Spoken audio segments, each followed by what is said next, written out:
The little race car that eats up the quarter mile, it's the Termite.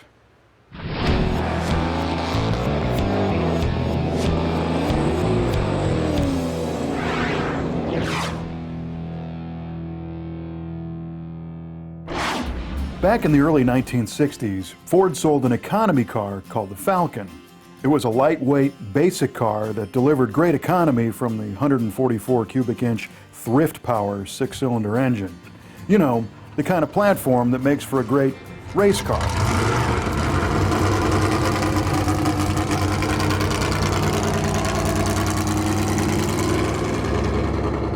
Our muscle car of the week is just such an animal, or should I say, insect. Presenting the mighty Termite, a 1964 Ford Falcon race car that's powered by an angry high-compression 260 V8, and it was fierce enough to take home a bunch of national records way back in the day.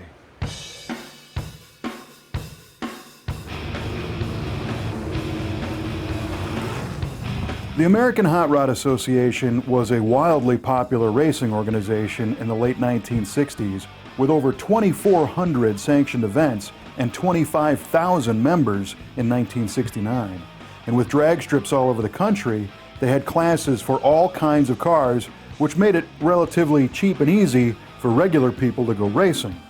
A man named Johnny Hawkins was a perfect example, and he raced this little Falcon into the AHRA record books several times through 1973.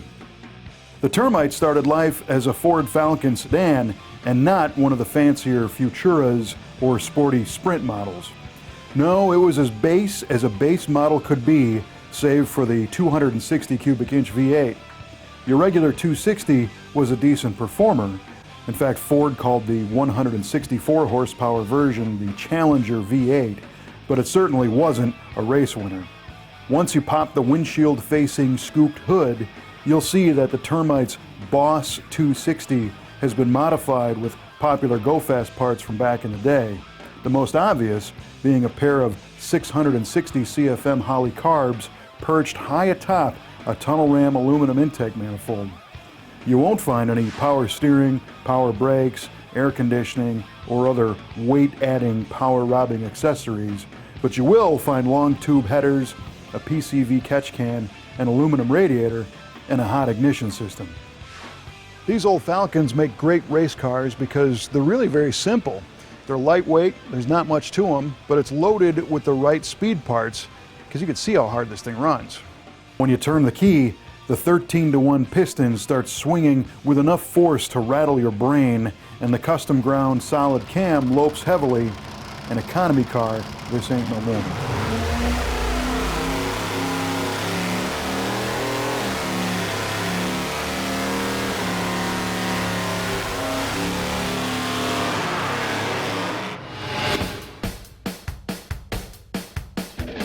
The 3-inch exhaust snakes past the Art Car automatic C4 transmission and dumps just in front of the 9-inch rear axle, which is held in check with traction bars so the pie crust slick tires don't twist the leaf springs into a knot on hard launches. A line lock and 3,500 RPM stall converter help the driver spin the 260 up into its power band so it launches with everything it's got when you let it all go. Up front, the elevated stock-style suspension rides on skinny chrome Krager mags and stops with manual disc brakes. We found time slips in the mid-12s at over 106 miles an hour from back in the early 70s, and we bet it's good for a lot more than that now, since it's had a recent engine update with some more modern internals.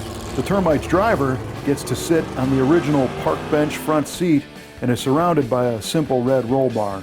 Gauges below the dash include charging amps, water temp, and oil pressure, and a big old Ford tack is screwed right to the dash in plain sight. Also in sight is a fuel pressure gauge out on the cowl. Outside, the Termite looks as it has for decades. We like the whimsical graphics and lettering, expertly done by the late hot rod artist Bob McCoy. The angry but cartoonish Termite up on two wheels with his antenna blowing in the wind seems fitting for this fierce little fighter, and the classic gold leaf Termite billboards scream 1960s drag race style. The lighthearted humor extends to the sponsor notes on the fenders, which thank the wife, daughter, and son for sponsoring the car, which probably means putting up with Hawkins' racing habit. The cool thing is that this old bugger is still going strong today.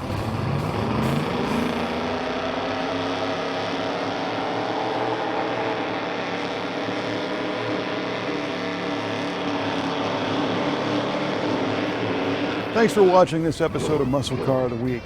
We hope you enjoyed our visit with the Termite. You know, the way this car eats rubber, maybe it should have been called the Termite.